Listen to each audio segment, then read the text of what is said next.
About Marc Lamont Hill's anti-Semitic speech at the UN. Now, if you don't know who he is, I'll place a picture of him on the screen before you. You've probably seen him on television a few times. He was, keyword was, a CNN contributor. They fired him as a result of this speech at the UN because their whole policy is being anti-hate speech, all this, that, and the third. So they couldn't have that policy while keeping him on board. He's also, if I'm not mistaken, a current Temple University professor. I think he teaches psychology or something along those lines. Either way it goes, he has been fired, and we're going to get to the video of this particular speech. In this speech, you'll see a common theme that is very popular on the left. This ain't really, something that is unheard of for the left to say. After we get done with that, I'll talk about what he said, and then I'll talk about how it compares to the right. Because I always hear, the right is a bunch of neo-Nazis and racists and anti-Semites. Well, I can't really tell where the actual racists, Nazis, and anti-Semites actually are on a political spectrum if I'm watching television and reading the newspaper. But without further ado, let's go ahead and roll it. Contrary to Western mythology, black resistance to American apartheid did not come purely through Gandhian nonviolence. Rather, slave revolts and self-defense and tactics otherwise divergent from Dr. King or Mahatma Gandhi were equally important to preserving safety and attaining freedom. We must allow, if we are to operate in true solidarity with Palestinian people, we must allow the Palestinian people the same range of opportunity and political possibility. If we are standing in solidarity with Palestinian people, we must recognize the right of an occupied people to defend itself. We must prioritize peace. But we must not romanticize or fetishize it. We must advocate and promote nonviolence at every opportunity, but we cannot endorse a narrow politics of respectability that shames Palestinians for resisting, for refusing to do nothing in the face of state violence and ethnic cleansing. To commit to political action, grassroots action, local action, and international action that will give us what justice requires. And that is a free Palestine from the river to the sea. Okay, so you see that, you see what's going on. Now, this is pretty clear.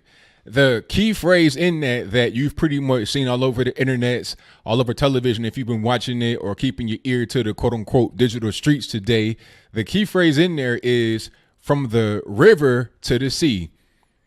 Palestine is, in people's minds, the area where Israel is. Israel is situated between the Jordan River and the Mediterranean Sea. So when you say you want to free Palestine from the river to the sea, it is a dog whistle to those who understand what you mean. You mean you want Palestine to take over their whole space and go back to the British mandate of like 1910. That's what you want. You want Israel to be wiped off the map. Now, this is not an uncommon thing. You got Farrakhan over there, Marc Lamont Hill. It's kind of funny because you had Marc Lamont Hill in the picture with Farrakhan. He had to kind of walk that back and try to explain it, talking about, well, I'm just doing, it's journalism. I'm just taking the picture. So he kind of stomped that fire out. And then here we are a few weeks later, he's giving the speech at the UN where he's saying the exact same things that Louis Farrakhan would say. And then, of course, he goes on Twitter and walks it all back, talking about, I didn't really mean that. He's retweeting stuff, talking about this is manufactured outrage. This is what he does. He'll do or say kind of extreme things and then try to walk it back. In one of the tweets, he said, I'm not trying to throw a stone to hide my hand. That's exactly what you're doing. And that was kind of a dog whistle right there, throwing stones. But I digress. The point is that what he said to many people is very offensive. You want the whole state of Israel to be wiped away and to be replaced with Palestine. It's very simple. But like I said in the beginning, this is not uncommon for the left. People like Alexandria Ocasio-Cortez have called for free Palestine. The woman who won in Minnesota, I think her name is Ilhan Omar. She is a Somali. I'm probably butchering her name. This was the woman that was rumored to be married to her brother. That's not really something that has been confirmed. It's a rumor. That's all I know. Either way it goes, she was saying some things about Palestine and Israel that could be offensive as well. And the list goes on. It's a constant thing for the left to say things against the state of Israel and Jews in general. But I'm to be told that it's always the right that does things like this. I'm to be told that people like Tucker Carlson are neo-Nazis, that Dave Rubin, a gay married Jew, is a neo-Nazi. Milo Yiannopoulos, a gay married Jew who's married to a black man, I'm told he is a neo-Nazi and a racist, that they're all anti-Semites. How does this make any sense? Like I said, Milo Yiannopoulos, Dave Rubin, both Jewish and totally different as far as their outlooks on the world. But to call them a Nazi doesn't make any sense. How can you call a Jewish person a Nazi, especially when they don't say anything that is anti-Jewish? The only thing Milo said that I can remember was about how Jews own a lot of different things, banking, industries, and stuff like that. He didn't say anything that was wrong, and this happens to be the case. You can say that a lot of Jews have ownership in banks, the same way you could say that a lot of white guys in America own big trucks, or a lot of black guys in America can run real fast and jump real high. I mean, these are certain things you can observe with your own eyes. It's not a matter of opinion or how you feel. You can see it. It's not racist or anti-Semitic or anything else to observe a fact that anybody can see with their own two eyes. Nobody on the right is any kind of prominent figure, a talking head, a professor, or anything has said anti-Semitic things that I've been able to see. And if they have, it's not been on the level of what Marc Lamont Hill, Alexandria Ocasio-Cortez, Ilhan Omar, Louis Farrakhan, and the list goes on, that they say all the time. So I think the point of this video was to display the hypocrisy of the left.